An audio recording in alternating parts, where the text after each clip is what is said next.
তো দেখো আমার স্নান টান করে পুজো দেওয়া হয়ে গেছে। অনেকদিন পরে তোমাদের সাথে পুজোর ভিডিও শেয়ার করছি।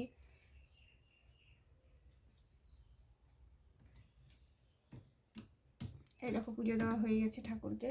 এবার আমি চলে যাব রান্নাঘরে। চলো কি রান্না করব তোমাদের সাথে শেয়ার করছি। তো দেখো বন্ধুরা, তোমার দাদাভাই কালকে রাতে কত সবজি এনেছে। আর শীতের সবজি তো খেতে খুব ভালো লাগে।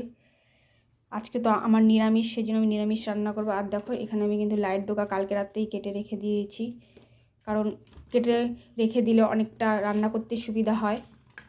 আর কালকে বেগুন এনেছিল দুটো বড় বড়, দাঁড়াও দিচ্ছি।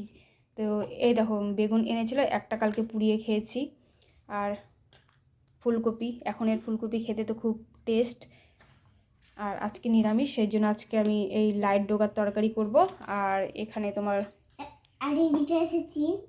সিম রাখো। আর করবো হচ্ছে তোমার ফুলকপি দিয়ে আলু দিয়ে একটু রসা রসা একটু মাখা মাখা করে একটু তরকারি করবো, কারণ আজকে তো নিরামিষ, পেঁয়াজ রসুন ব্যবহার করবো না। জিরা আদা টমেটো দিয়ে একটু রসা রসা করে মাখা মাখা করে তরকারি করবো, তাহলে খেতে ভালো লাগবে। তো চলো পরে আবার দেখা হচ্ছে। তো আমি এইদিকে এখন রান্না বসিয়ে দিয়েছি বন্ধুরা। তো দেখো এদিকে আমার কিন্তু ভাতও হয়ে গেছে, ভাত নামিয়ে দিতে হবে। আর এখানে আমি লাইট ডোকার সবজি কেটে নিয়েছি, এবার আমি বসিয়ে দিব।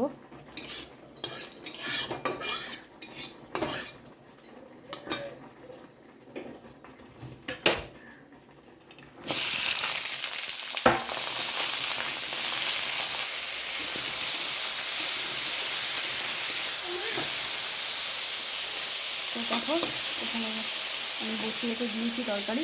আর এখানে দেখো আমি কিন্তু কফিটাকে একটু ভাপ দিয়ে নিয়েছি, কারণ কফি যদি ভাপ দিয়ে নাও তাহলে কিন্তু গ্যাস হয় না। একটু ভাপ দিয়ে নিলে কফি ভালো। আর তার সাথে একটু আলুও সিদ্ধ করে নিয়েছি। অনেক বেলা হয়ে গিয়েছে, অন্য একটা বেজে গেছে। তো চলো ততক্ষণ আমি তাহলে কফি মশলাটা রেডি করে নিই, তোমরা সাথে থাকো। তো সবজিটা একটু ভাজা হয়ে গেছে, এবার আমি লাইট ডোকাগুলো দিয়ে দেবো।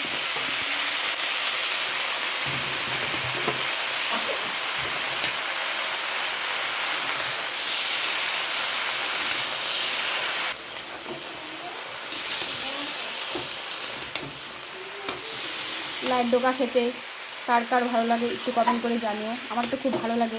আমার নিরামিষের দিন যদি কোনো ডোকা পাতা হয় তাহলে ধরো আমার আর কিছু লাগে না, ডালও লাগে না। তোমার দাদাভাই একটু ডাল ভালোবাসে, কিন্তু আজকে আর ডাল রান্না করব না। আজকে এই তরকারিটা একটু থকথকা করে রান্না করব। আর কপিটা তো বললামই তোমাদেরকে, রসা করব, মাখা মাখা করে একদম ভাজা ভাজা করে রান্না করব। আর আমার আবার ডাল লাগে না, তোমার দাদাভাইয়ের খুব ডাল লাগে। ওকে যদি ডাল দাও তাহলে খুব খুশি হয়।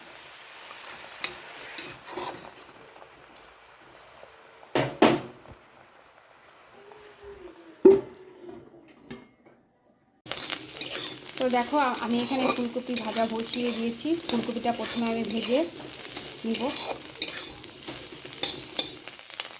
আর এখানে দেখো আমার কিন্তু তরকারি রান্না হয়ে গেছে। লাইট তরকারি বড়ি দিয়ে রান্না করে ফেলেছি, একটু থকথকা করে রান্না করেছি।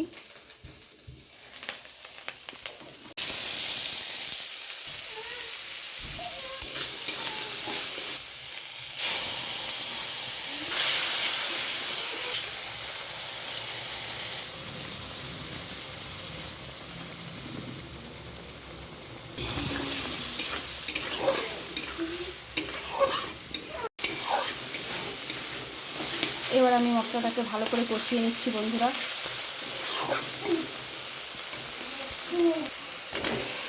এবার আমি কফিগুলো দিয়ে দিলাম। আমার মশলা কষানো হয়ে গেছে।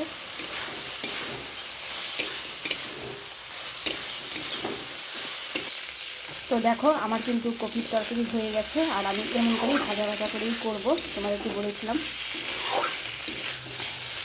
ভাজা ভাজা করে করবো, এমন করে খেতে খুব ভালো লাগে নিরামিষ তরকারি। তো আমি কেমন হয়েছে, তো আমি ভিডিওটা এখানেই শেষ করছি। সবাই ভালো থেকো, সুস্থ থেকো। আর সম্পূর্ণ ভিডিওটা দেখার অনুরোধ রইল বন্ধুরা। Bye bye.